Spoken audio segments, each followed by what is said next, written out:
we are going to discuss and illustrate the replication of the following DNA strand. So in this DNA strand, we can see that it is an eukaryotic chromosome. Why? Because it has multiple origin of replication, AREESYA. And before we start, I would like to know how many replication forks are there in this DNA strand. Anyone would like to try? Is it 4?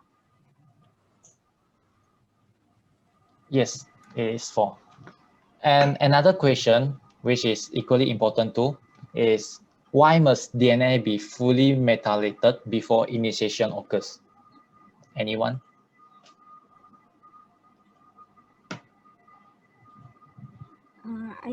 Is it because to prevent the reoccurring of initiation from origin?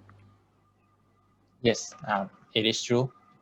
Okay, before we move on to the mechanism of DNA replication, we should know that there are 3 major steps, which is initiation, elongation, and termination. So who would like to discuss and tell us about initiation? Yes, I will start with the initiation process of the replication of DNA. Initiation is the process of proteins and enzymes in replication forks, which involve DNA polymerase and ligase. Initiation will involve the formation of replication fork, which act as a machine of the replication, and with the help of the protein, which is the worker. Replication fork will be initiated at the origin of replication, which is also known as AREESYA. It will only require a short region from 5 to 10 nucleotides to produce only certain protein. Okay, in prokaryotes, there is only one ORC, while in eukaryote, there is many ORC. By having many ORC, the rate of replication in eukaryotes will speed up, and only fully methylated origin of replication can initiate the replication of DNA. This is because only fully methylated DNA, origins of DNA will active the origin and it will ready for the DNA replication. Method is important to mark the initiation process of DNA replication. There's 5 rules in specific features of origin, which is the first one is DNA replication is semi-conservative. Rule number 2 is begins at defined origin. Rule number 3 will proceed bidirectionally. Rule number 4, replication process is in 5' direction to 3' direction, and the last one is replication is semi-discontinuous. Initiation of replication of AREESYA will start at DNA A binding to 9BP motif, which ATP will be needed, and the 3 DNA AT reach 13 will repeats and melt or denature, and 2 strands will be separated, and DNA B, which is the helicase, will climb the open strand. And then DNA B protein will bind to each strand with the help of DNA C, which is the helicase activity of DNA B will hydrolyze the H bonds between the 2 strands. And then in advance, it will cut the DNA to prevent stressing on DNA, which is the supercoil during the replication, DNA replication. And then the single-stranded binding protein, which is the SSB, will stabilize the DNA strands during the DNA replication. And once separated, SSB will bind to single-stranded DNA. Then cooperative binding will occur, which another SSB will bind to the adjacent ssDNA. And then the RNA primer, which is the DNA polymerase, cannot initiate DNA replication on its own because it needs the help of RNA primer. And then DNA synthesis will start from 5' direction to 3' direction with the lagging strand Okazaki fragment, and then the leading strand. Okay, I think that's it for the initiation step. Okay, thank you, Humaira. So after listening to the process of initiation, anyone has any question?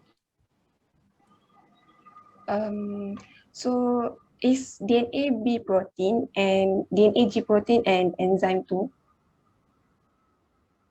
Yes, DNA B and DNA G is an enzyme, which is DNA B is the helicase and DNA G is the primase. Thank you, Humaira. Okay, so I have a question. What is the purpose? What is the binding purpose of SSB? Okay, that is the question. So can I answer? Yes, sure. Okay. So first is to prevent the single-stranded DNA strands from being self-annulate and to protect ssDNA strands from being hydrolyzed by nucleases and to prevent water from interacting with the base. Yes. Okay. So I think we can continue with the next stage, the next step.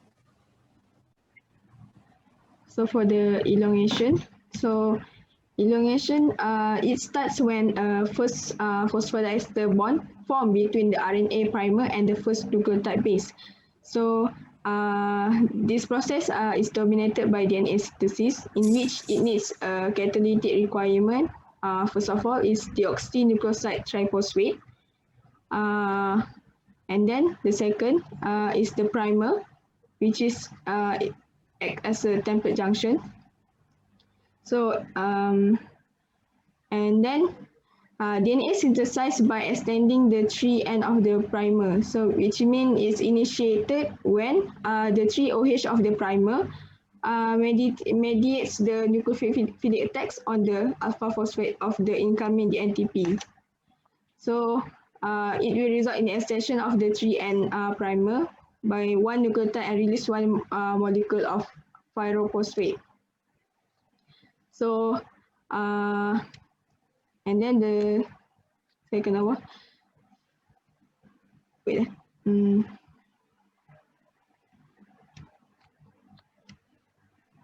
So I will explain about the DNA polymerase activity in which 5 to 3 direction. So a base pair will create an incoming deoxynucleoside 5' triphosphate will bind to the hydrogen bonds with residue of parental strand, and then the phosphodiester linkage forms when 3-hydroxy group attacks the alpha phosphorus atom of the incoming nucleotide, which means when the when the primer initiate, so the phosphodiester bond will form, and then the hydrolysis of the released ferrous phosphate will make the overall reaction thermodynamically favorable. So hydrolysis of ferrous phosphate is important in DNA synthesis to balance the thermodynamically.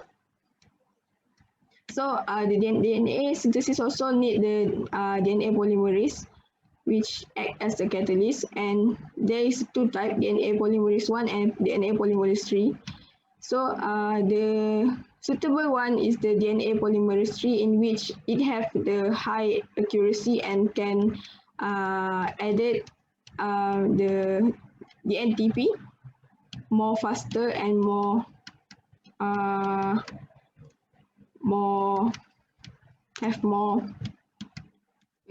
so they will able to add 1,000 NTP per second, so it will be more fast and more can be a lot more. So that's all for the elongation. But anyone have a question? So if not, I want to ask some questions. So why DNA polymerase require primer? Why DNA polymerase require primer? I think it is to initiate the replication. Is also correct. So basically, the primer have the 3-hydroxy group. So in order for the DNA polymerase to start its function, its role, so it needs the 3-hydroxy group to pair with the base pair. So to initiate as a marks of the process. So that's all. Okay, there's something I would like to add on to make it clear. RNA primer is not important in initiating replication, but it is important in initiating elongation because RNA primer, RNA primer will degrade and then later DNA polymerase will complement the template strand. Yeah. Okay, I'm sorry. So Yes. it's supposed to. Just to make it clear. Thank you. Okay, is there any other questions for elongation? Is there the 3 domains DNA polymerase 1? Did you mention it? Yes. So then to make it clear why the DNA polymerase 3 is more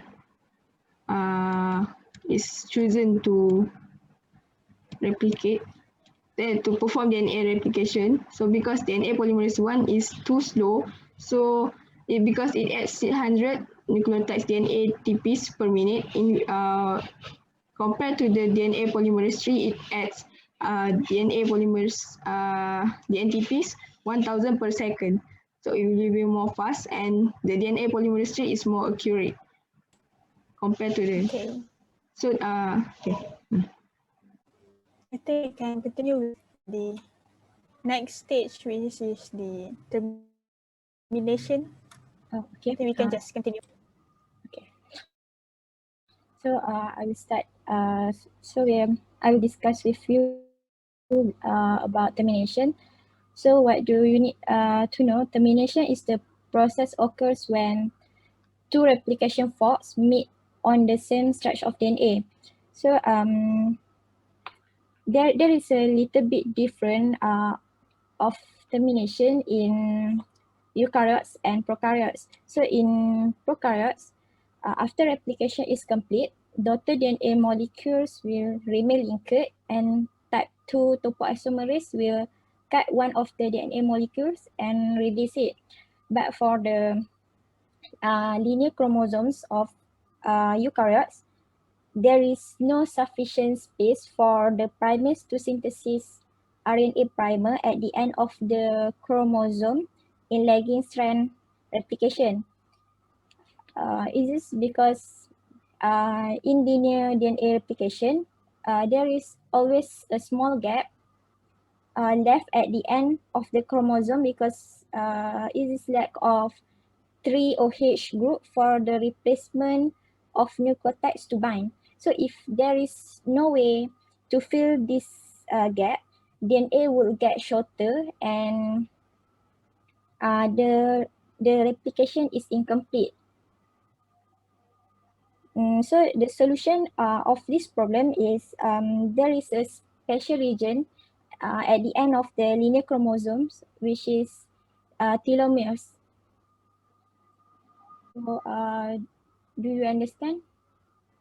Do you want to ask? I would like to ask, so does it mean that in eukaryotic cell, there will be an end replication problem where the chromosome will be shorter and shorter after each division? Is it? Yes. Okay, so so you mentioned about telomeres. So how does telomeres overcome that problem? So I think to overcome this problem, these telomeres contain a tandem DNA repeat that act as a cap to protect the DNA duplex from nucleases. And so how these telomeres can facilitate the end DNA replication in linear chromosome is by catalyzing by an enzyme called telomerase. So in this telomerase, telomerase will recognize the tip of an existing repeat sequence, DNA, and then telomerase elongates the 3' OH of ssDNA using its own DNA as a template. And then it adds additional repeat of nucleotide as it moves down to the parental strand. So by this, the information at the ends of linear chromosome is complementary pair in new DNA. So that's how the sequence can duplicate more when it's become shorter. Is it answer your question, Dylan? Yes, but one thing I would like to ask, what does telomerase consist of that makes it able to do like what you said just now, to replicate the tandem area of DNA that has not been replicated? The telomerase contain contain the RNA template within the enzyme, so it will recognize the tip of the end tip of the existing repeating sequence, and then they will bind, and then it will completely copy the new DNA by following the RNA template. Okay, telomerase is a reverse transcriptase that makes use of RNA as a template to synthesize DNA. So is it like this?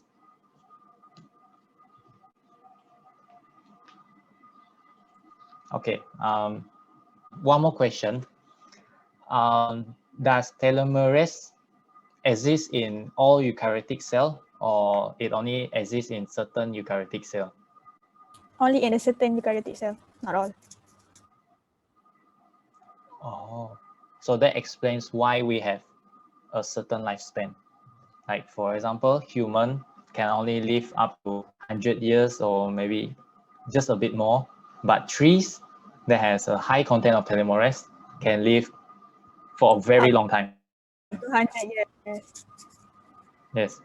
Okay. So that is interesting. Do you guys have any other questions or any other doubts you to share?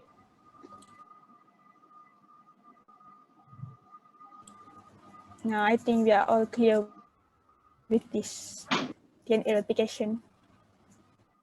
Okay, so I believe that we did a good job and we have. Thank you everyone and have a nice day. Okay, thank you everyone.